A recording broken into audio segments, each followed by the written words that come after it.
Noir106. As you know, this week is focused on writing and creating characters and customizing your website.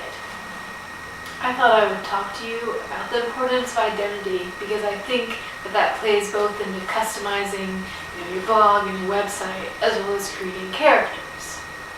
And we all know that identity is so much more than words on a piece of paper, or a theme on a blog, or a girl in a trench coat who's apparently filling in for someone named Jack.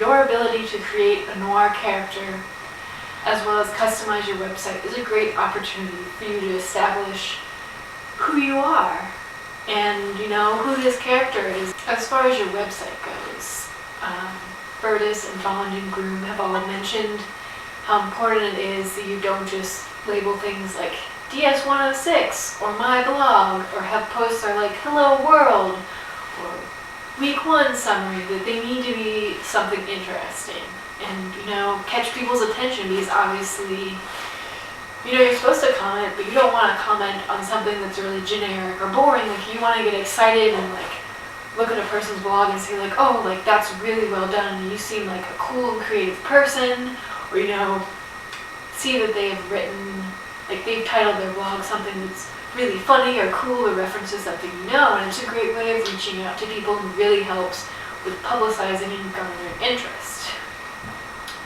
As far as creating characters go, I know that there was a link to a noir tropes thing, and I've seen some people be like, what trope do I want to play into?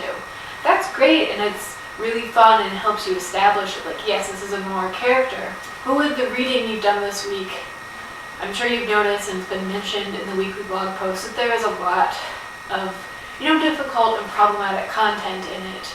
And you see that in the way characters are portrayed and how plots are done. And so I really encourage you that as you create characters, that you think about not only how do I want to play into the tropes, but what patterns, what cliches, what parts of these tropes and patterns from this era of history do I want to break? Because I think that's important, and I think that makes characters more interesting.